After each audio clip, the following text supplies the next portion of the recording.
Bonjour et bienvenue dans cette vidéo sur la prise en main d'Excel. Aujourd'hui, nous allons voir comment copier, couper et coller des cellules. C'est parti!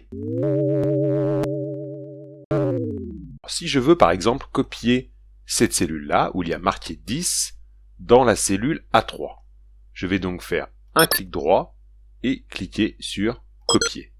Et là, vous voyez qu'il y a une petite guirlande qui s'affiche autour de la cellule que je viens de copier. Pourquoi? C'est une manière visuelle de vous indiquer que ce que vous avez copié, en l'occurrence la cellule où il y a marqué 10 et avec la mise en forme, a été mise dans le presse-papier.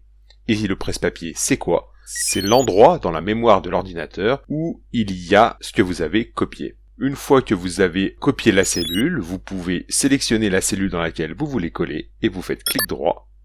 Et là, dans Options de collage, vous prenez la première icône et vous cliquez. Maintenant, si je veux déplacer la cellule où il y a marqué 20, je la sélectionne, clic droit, et là, je peux cliquer sur couper. Vous voyez que à côté, il y a l'icône des ciseaux. Je clique, je sélectionne la cellule dans laquelle je veux coller, clic droit, et là, j'appuie sur l'icône en dessous de Options de collage. Et là, vous voyez que couper-coller correspond en fait à l'action de déplacer. Et d'ailleurs, si je reviens un peu en arrière, et que je sélectionne la cellule où il y a marqué 20, si je déplace mon curseur sur le bord de la cellule, il faut attendre de voir une croix directionnelle afin de pouvoir refaire un clic gauche, déplacer la sélection en laissant le clic gauche enfoncé et relâcher le clic gauche à l'endroit désiré. Quand vous faites cela, faites attention de ne pas sélectionner le petit carré qui est ici, qui correspond en fait à la poignée de recopie et qui a une autre utilité.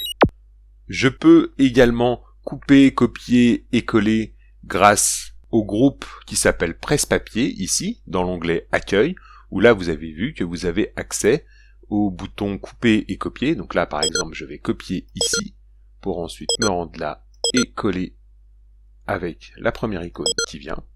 Je peux également utiliser les raccourcis clavier CTRL-C pour copier. Et ensuite, je peux coller avec CTRL-V.